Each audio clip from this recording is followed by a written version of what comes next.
Electronic transmission of election results divides Senate. Construction of vaccine laboratory and medical procurement to go of 8.6 billion naira.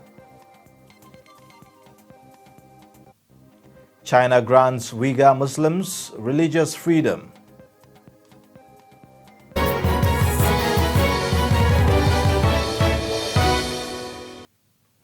Hello and welcome to Trust TV News Update. I am Ayubelia. For more news update, follow us on all our social media platforms.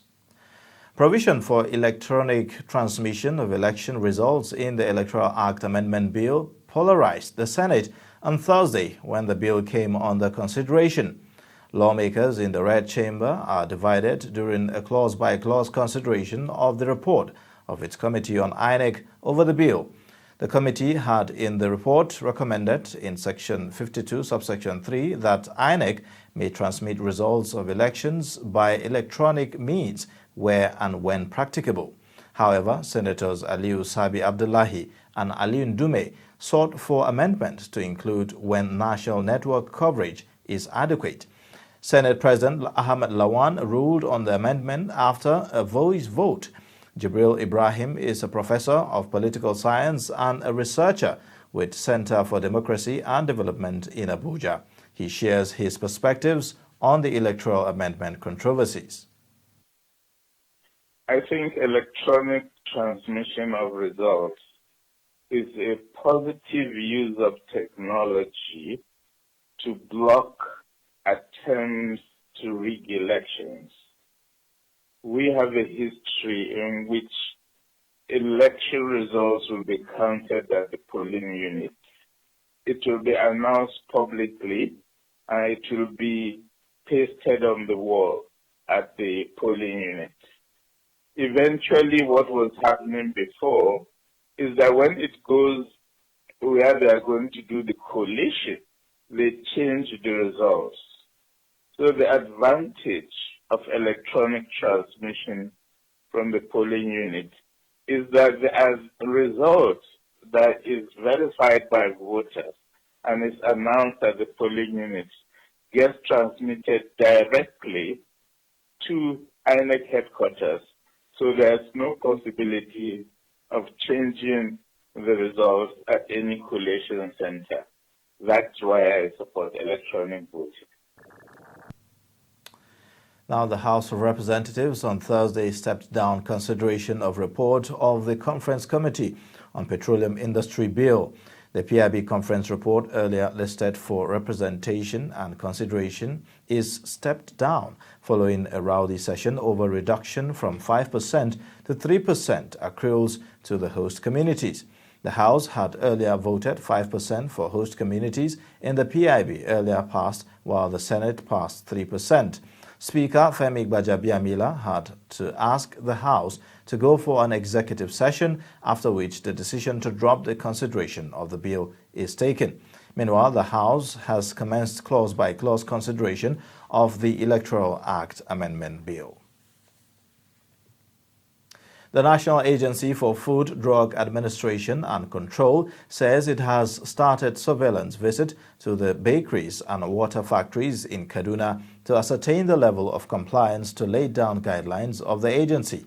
The agency's coordinator, Nasiru Mato, disclosed this in an interview with News Agency of Nigeria on Thursday in Kaduna. Mato said the visit was also to familiarize the agency with some factories and ascertain their compliance to laid down guidelines, standards and operating procedures, with particular emphasis on good hygiene practices. Now, the Federal Executive Council has approved 8.6 billion naira for the construction of vaccine laboratory, procurement of test kits for HIV and AIDS, and other medical equipment. Minister of Health, Dr. Osage Hanire, said this after the weekly council meeting in Abuja. 3 memos which are all approved. One of them was for the procurement of test kits for HIV/AIDS. As you all know, Nigeria has succeeded in driving down the HIV prevalence from 3% to 1.3% in a national indicator and the impact survey that was done recently. Now we want to push it further down by being able to do more testing, particularly of mothers who might be carrying HIV and they don't know it, and they can pass it on to their unborn children. That's what they call the prevention of mother-to-child transmission, and also other routine tests that will be done on people who may have absolutely no symptom at all, but they are carrying the HIV virus. So these test kits we are procuring, and we're also including those test kits that can also detect syphilis. Syphilis, as you all know, is another sexually transmitted disease. So this memo was presented and passed by council. One of them was a memo that was going to buy equipment for 6 laboratories in the country, and the memo was also passed without any question. Is to update and upgrade the laboratories of NAFDAC. Coming up after the break, construction of Kano-Kaduna rail line begins. Join us again for details.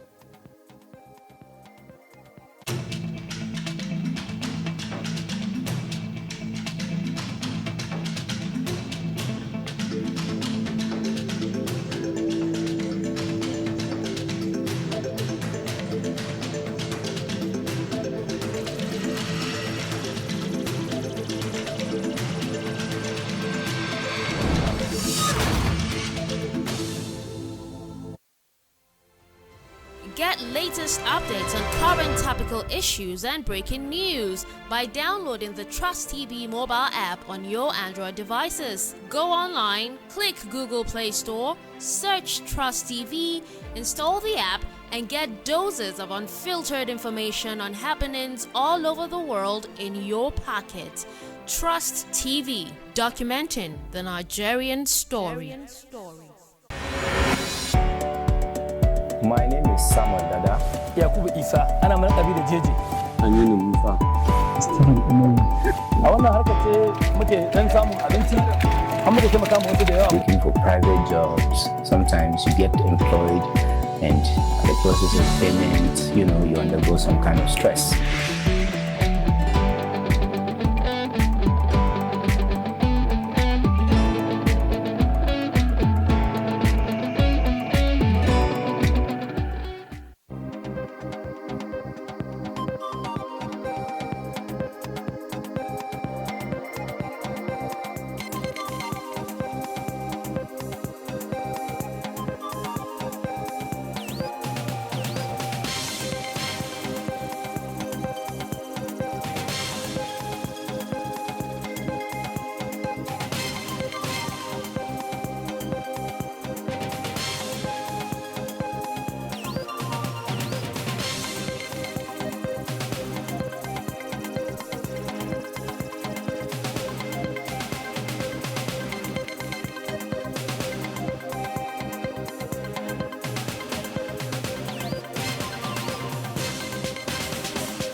Thanks for staying with us. Now let's have another look at some of our top stories. Provision for electronic transmission of election results in the Electoral Act Amendment Bill polarized the Senate on Thursday when the bill came under consideration. Lawmakers in the Red Chamber are divided during a clause-by-clause consideration of the report of its committee on INEC over the bill. And Federal Executive Council has approved 8.6 billion naira for the construction of vaccine laboratory, procurement of test kits for HIV/AIDS and other medical equipment. And now moving on, the Economic Financial Crimes Commission said it would deal with whistleblowers who use its newly unveiled electronic mobile application to falsify report on economic crimes against anyone. Executive Chairman of the Commission, Abdul Rashid Bawa, said this in Abuja while fielding questions from journalists shortly after launching the app named Eagle Eye, urging Nigerians to use the app to expose corruption. Now, operatives of the Ogun Area Command of the Nigeria Customs Service on Thursday said it had intercepted 34,580 bags of foreign parboiled rice of 50 kg, an equivalent of 58 trailer loads in 6 months, as part of its anti-smuggling operations and trade facilitation. Customs Area Controller, Ogun 1 Area Command, Peter Okolo, said that the several seizures include 1,100 cartons of frozen poultry products, 1,514 wraps of cannabis sativa, 140 units of used vehicles, 2,224 kegs of 25 liters of PMS, amongst others.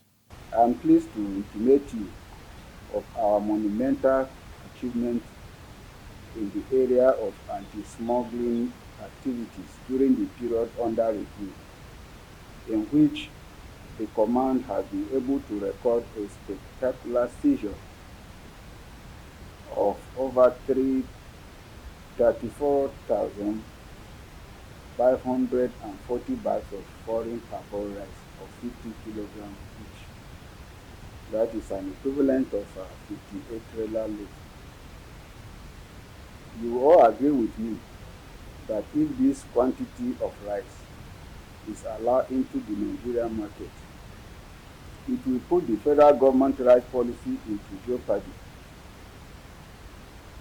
Several other seizures recorded in the command in their various quantities during the same period include the following: vegetable oil, 31 cases of 25 liters each; sugar, 30 bags of 50 kg each; tomato paste, 51 cartons; cannabis sativa, that's in book size form,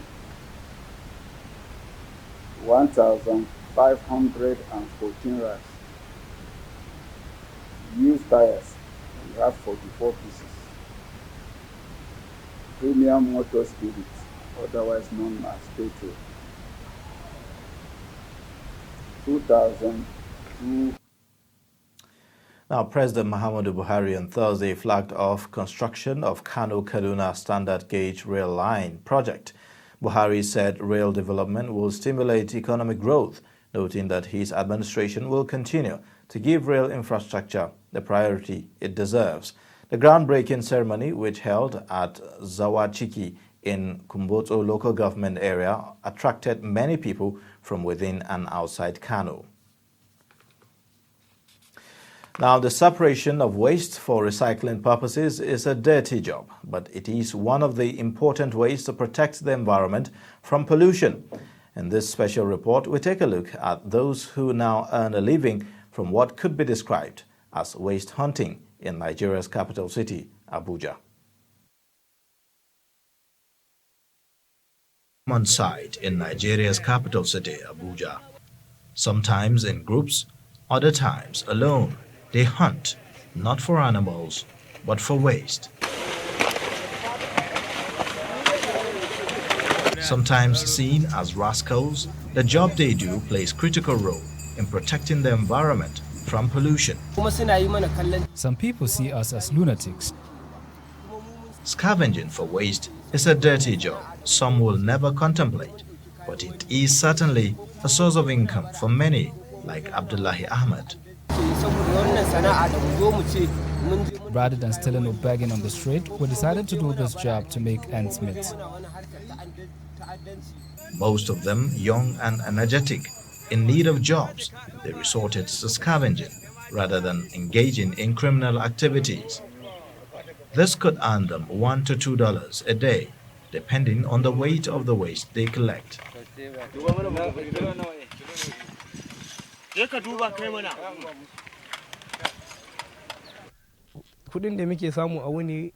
We make at least 1,000 to 2,000 naira in a day picking trash. We don't steal here, and any person caught stealing could be sent away. When we get sick, we visit the nearest pharmaceutical for medication. This 14-inch television in the early 2000s cost thousands, but today it has lost its value, though not entirely. Obadiah Bitrus tells me he paid 200 naira for it. This is cash for trash. We buy a waste product. So we buy them 1 kilo is 20 naira.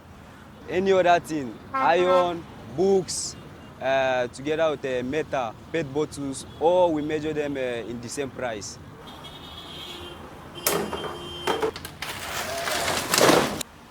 Those are the items we buy from people, and whenever the container full, so from the main company, they will send a compactor to come and pack it to the recycling hub, which is in Giri.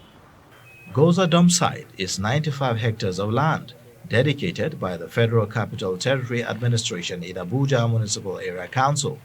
It is where refuse collected from residents of the city are dumped. Some of these items are separated for recycling purposes by the scavengers.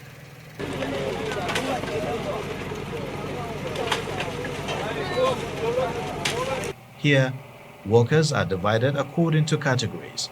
While some are into plastic materials, others deal with copper, iron, metals, and some burning of waste materials to ensure the site is organized for more waste intake.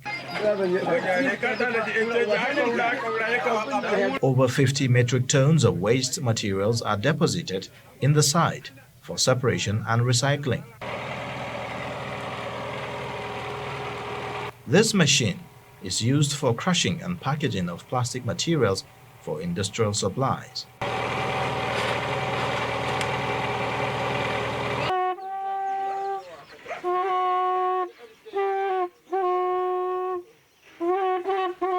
Nigeria generates more than 32 million tons of solid waste annually, out of which only 20 to 30% is collected.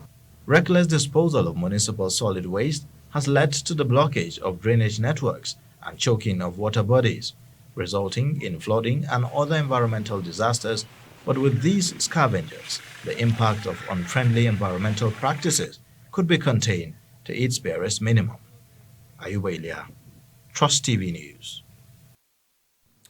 Now on the foreign scene, 6 houses collapsed in western Germany due to flooding and ongoing rain overnight, leaving more than 30 people missing on Thursday morning, the police said. It is reported that many other houses in Schuld in Rhineland-Palatinate state were unstable and at risk of collapse. Heavy downpours across western Germany had caused damage to property, motorway closures, mass evacuations, and several casualties overnight. The state of North Rhine-Westphalia was also badly hit by heavy rains caused by low pressure weather system referred to as Bern by German meteorologists. Now, freedom of religious belief is guaranteed by law in China's Xinjiang Uyghur Autonomous Region, said a white paper issued Wednesday. Xinjiang, with Muslim population, people will now have the freedom to believe in or not believe in any religion, to believe in one religion in reference to another, to believe in any sect of the same religion, according to the white paper titled Respecting and Protecting the Rights of All Ethnic Groups in Xinjiang.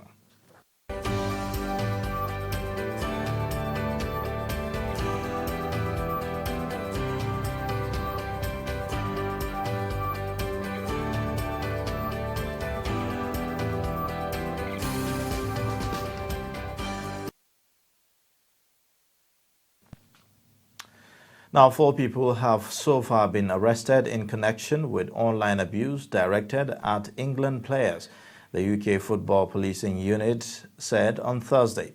Investigations continue into abusive posts targeting Marcus Rashford, Jadon Sancho and Bukayo Saka after England's defeat on penalty kicks to Italy in the Euro 2020 final on Sunday. A statement issued on Thursday read, following England's defeat against Italy on Sunday, a torrent of racist comments aimed at some of the team's black players appeared on platforms including Facebook, Instagram, and Twitter. And that wraps up the news update. Don't forget to follow our social media handles for more. I am Ayubelia. Thank you for watching.